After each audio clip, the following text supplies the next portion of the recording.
All right, YouTube, how you doing? Welcome back to the channel. It is Thursday. We've got 4 NBA games to dive into in today's video. Like we always do, we're going to go through each of these games. I'm going to give you my lean on the side. I'll give you my lean on the total. We'll talk about any other plays like player props that I like within the game as well. But as always, guys, keep an eye on the pinned comment of this video. If you do want to fade me, all of those plays that I roll with myself and my final plays will be listed in the pinned comment. In terms of last night, so we didn't have the best opening night in the NBA, but we bounced back with a nice 5-2 night last night. Pacers cash, Bucks cash. We had the Heat and Magic over, and then Vucevic, we had a couple different plays on him, both a half unit. Those cash, one of them being a plus 100 play. We shall take it. A nice little bounce back. Marcus Smart doesn't get the job done, and then the Warriors do cash their part of the same game parlay, but Kuminga only has 10 points. But like I said, after a bad night 1, we'll take a 5-2 night number 2. In terms of the bad news, the ride of the day, and it was a long shot, but we got to drop the womp womp on my man Juice Areno here. Tyrese Maxey and Donovan Mitchell not doing their part. Good call with Ben Caro and Jalen Green, though. If you guys don't know what the ride of the day is, it is a really cool thing we do. All you have to use is that hashtag. You got to use the hashtag ride of the day or ROTD in the comments. We search via the hashtag, so make sure to use that. Give me your favorite play, and then I jump on board with one person's play in the comments. And if you win, we continue to ride with your plays. If you lose, you still get the shout out, but you got to face the womp womp. But you get a shout out either way. So use the hashtag ride of the day in the comments with your favorite play. I jump on one person's play. I also post it over on my Twitter, which is right here, or my X. So make sure to go check that out if you do want to ride with the play. But what do you say we dive into game 1 of this slate, guys? Hit that like button, hit that subscribe button. You guys went nuclear yesterday in the video. Let's see if we can run the likes up yet again. Let's go ahead and dive into the slate. First game we're looking at here is going to be Washington hosting the Celtics. This is opening night for Washington. If you don't know, the Celtics went absolutely off in game number 1 of their series. They dropped 132 on the Knicks' head, tied the three-point record. Yeah, we had the under in that game. How'd that look? In this one, we have Washington 13.5-point dogs, total sitting at 233. I would say that this is a tough spot to, bet either side. Now, Boston's the clear-cut better team, but 13.5 points as a road team in game number 2 of the season, coming off of an absolute high of your banner night and, tying the record for threes, doesn't seem like the best spot to bet Boston. But also, based on what we've seen from Boston and know about Washington, is it really all that great of a spot to take those 13.5 points? I'm not exactly sure. I think if I had a gun to my head, I would say, hey, I'll trust the better team, even though they're on the road and they've already played a game. If anything, maybe they're a little tired, probably not. But I'll lay the points with the Celtics as a lean. The total's at 233, kind of in a similar mindset. I feel like it may be silly to lean towards an under. You have Washington. No, it is a little bit different of a team. Right now, they have Valanciunas down there at center as an anchor, but they were a very fast-paced team last year, a season ago. Boston, not so much, but you have a Boston team that was so efficient in night number 1, so it's pace plus efficiency. I guess I'll lean towards the over. One thing I'll note, too, is Washington, terrible transition defense and a decent transition offense in terms of field goal percentage, so I'll lean towards the over. It's way up there, 233. I'll be honest, I don't think I touch either one of those, whether it's the spread or the total. One player prop spot I might consider, and it has to do with something that I just said about the new look Washington Wizards with Valanciunas there. I don't mind Al Horford over 1.5 3-pointers made. Now, he hit 3 in opening night. He had 5 attempts, which I love to see again, right? I don't know if he goes 60% again, but if he goes 40% or hits 2 of those, or maybe he takes an additional attempt, I don't mind that spot. You have Valanciunas again, who's not exactly quick on his feet, and I could see him being a step late to closing out on someone like Big Al or something like that. So give me the Celtics minus the points, the over, both those slight leans. I probably like the Horford spot here more than anything in this game, but again, it's early in the year. We do not need to be forcing anything that we don't absolutely love. We got our wrist slapped in night number 1. Yesterday, we were a lot more picky and had a way better night. All right, moving on to what should be a pretty good game here. We have the Mavericks taking on the Spurs right now. Mavericks at home, 8-point favorites. The total's at 229. I like this game. I think it's going to be a very fun game to watch. I'm going to lay the points with the Mavericks in terms of a lean. I just think that starting lineup is so strong, and even they can build a lead so quickly, right? With Luka, Kyrie, Clay now added, PJ Washington, Daniel Gafford. They're pretty deep too. Spencer Dinwiddie, Derek Lively, Jaden Hardy, who was even decent late in the season last year. I think this Mavs team is very good. I almost want to say they're underrated, but they're not, right? They're coming off of almost winning a championship. Almost, but overall, I feel like people still don't think that they're where they are in a sense, so maybe they are underrated, as crazy as that may sound. Going up against a team that, I think that this Spurs team honestly is going to be a lot better than they were last year. Wembanyama should be, fully ready to go. They have Chris Paul. I think Devin Vassell is out in this game, but, come later in the year, that's going to be huge for them. Harrison Barnes, Jeremy Sohan. Now they have Trey Jones off the bench, as well as, Julian Champagnie. I love saying that name. Zach Collins off the bench. Like, these are two good teams.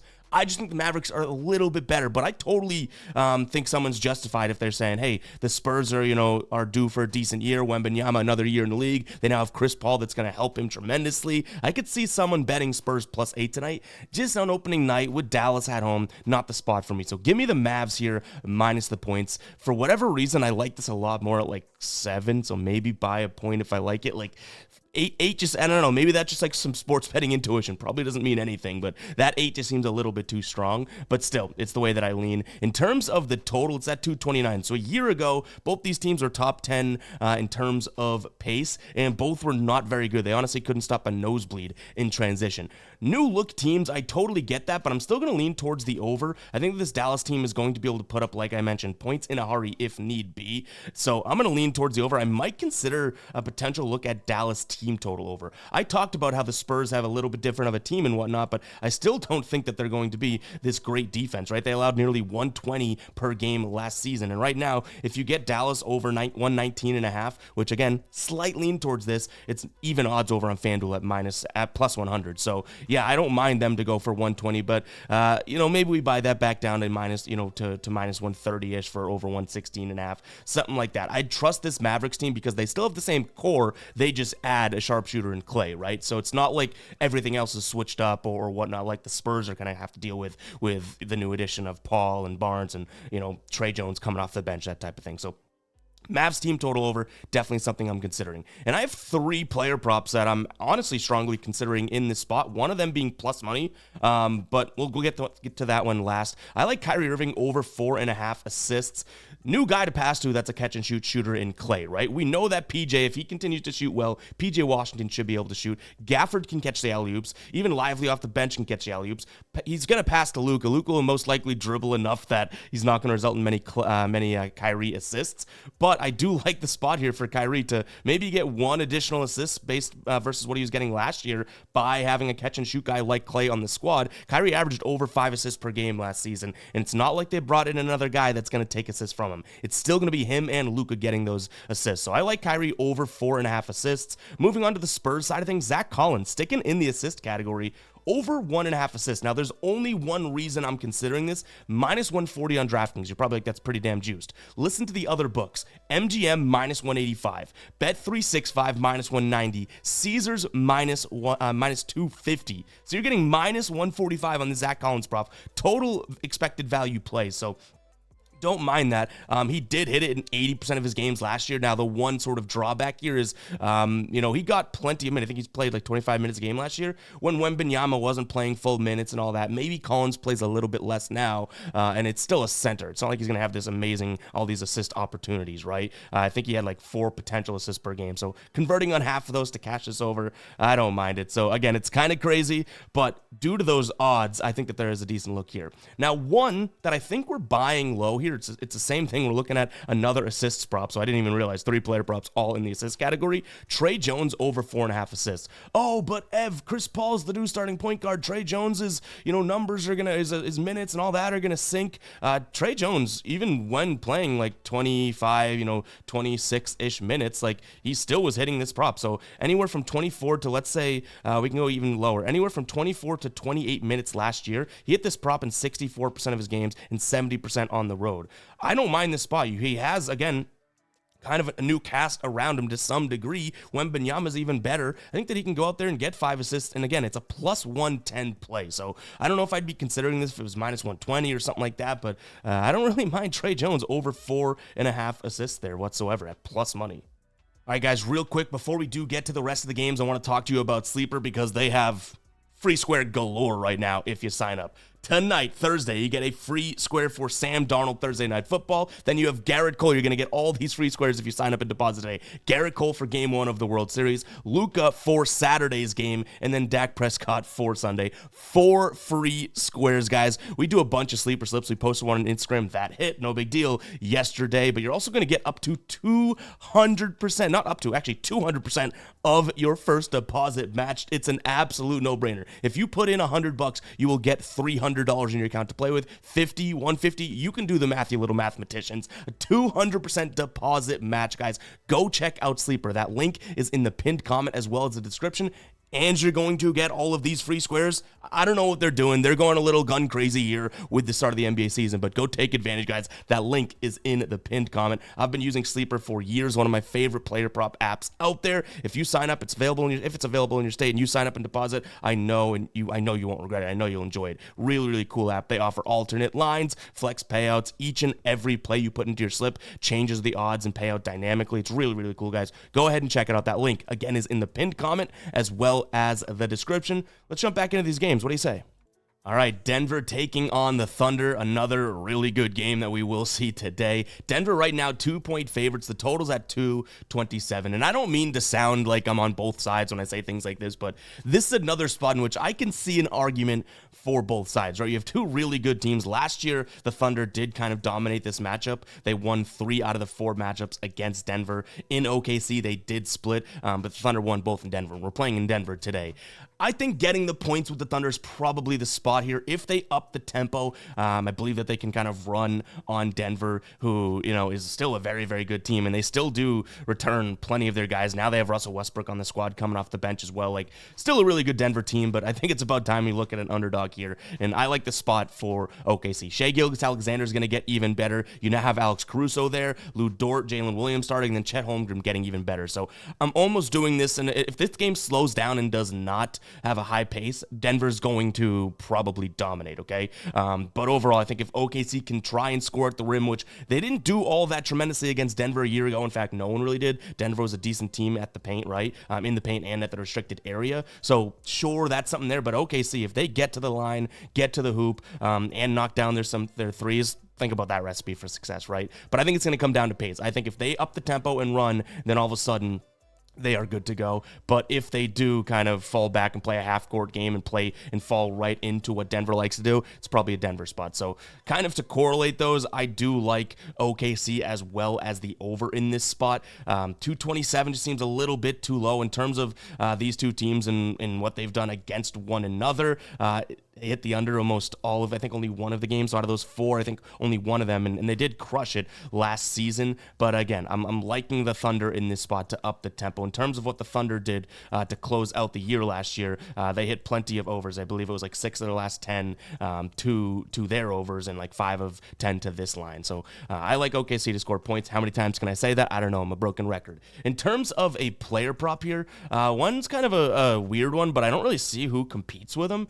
Shai Gilgeous-Alexander, this is a play on FanDuel to score the most points, to be the highest point scorer in the game. Minus 120 on FanDuel. I don't think Jokic is going to drop, nearly 30, which I think Shai probably will. Murray, Porter, Holmgren, I think that it's a Shai type of a game. In fact, he did this in 74% of his games last year. How nuts is that? He did it in 75%, so the last 3 games out of the 4 against Denver last year. So, yeah, and I think he only played 20-something minutes. Maybe he got hurt in the one that he didn't. But, yeah, Shai, most points scored in the game, being this, the point leader. So yeah, minus 120 on FanDuel. Definitely don't hate that. I just don't necessarily see who competes with them. It's so weird. It's like Denver's such a good team that we rarely see guys go off for 30 plus and stuff over there. More likely we'll see 25, 22, 19, 20, you know what I mean, from their 4 main guys. So yeah, I like the Thunder in this one just because, again, I think they can run. I like the over. It kind of correlates to that. And then Shai, one of the best scorers in the league, go get yours. I could see him doing it. All right, to close things out today, before we do get into this game, guys, go ahead and comment 14 if you made it this far in the video. I appreciate you. I know I say it in all the videos, but I love seeing the returning people that do comment 14, meaning you made it to the end of the video, right? I love seeing that. We're building an awesome community here, and I do not take any of this for granted. I'll say it again. I do not take any of this for granted. You guys have changed my life, and the ones that make it all the way through the video, that is the goal of these videos, right? I understand that I could just pop plays up on a screen and people skip, but I really do cherish the people that take time to listen or watch the whole video, because I take time to record, edit, produce the entire thing, right? Like, that's the goal. So appreciate the hell out of you. I seriously mean it. But let's go ahead and jump into this game before tears start rolling down my face. We got the Kings taking on the Timberwolves. Kings at home, +1 is the spread. The total's at 221 right now. So Minnesota coming off of that loss to the Lakers. I don't necessarily think that they lose 2 in a row here, but I could see the Kings being pretty good this year. They add DeMar DeRozan. Like, their starting lineup is pretty damn scary. Fox, Herter, DeRozan, Murray, and Sabonis, right? That being said, I will lean towards Minnesota. Pretty much a money line pick here. I think that they're going to be the better defensive team. Sacramento, not all that strong around the rim, and I don't see adding DeRozan or anything being, making them a lot better around the rim defensively. Sure, Sabonis is a big dude and whatnot, but Murray as your power forward, they just don't clog the lane all that well, and Minnesota likes to get to the basket. Now, I don't think Minnesota's going to have as much perimeter success, in this spot like they did a year ago, but getting to the hoop, they should be able to do it. And then Sacramento, who loves to shoot at the rim, Fox, Sabonis, even DeMar DeRozan, right? That type of a guy. Minnesota's a very good defensive at the rim team.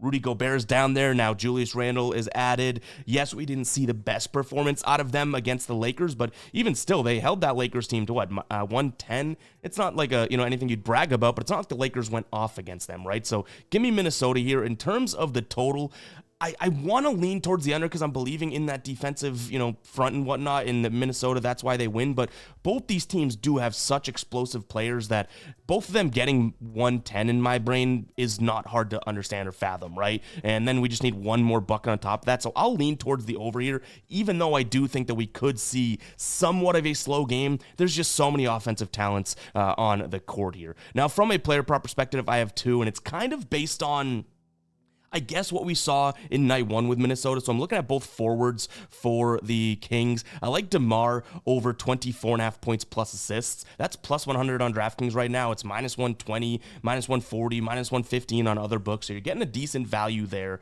This was 25.5, literally like 5 hours ago overnight, and now it's 24.5, so maybe a good spot to buy low. It's a new squad, so I get it, but he did hit this in 2 games against the Timberwolves last season. He went for 38 and 35 points plus assists. In fact, he hit it in points alone last year, and then in his last 20 games, he's hit this in 17 of them. On the year last year, 73, so it's a decent spot. I don't think he's going to get the same opportunities and whatnot. That's why I'm throwing assists in there. I don't think he's going to have as many shot attempts because he's going to have Fox, Sabonis, Murray, you know what I mean? Like, more of a cast and crew than he did in Chicago. But if he gets the ball, he's going to have more guys to pass to as well. So over 24.5 points plus assists for him. And then kind of on a similar note, based on what we saw out of the Timberwolves, like, Rui Hachimura had a game, and I think that he's a very underrated player.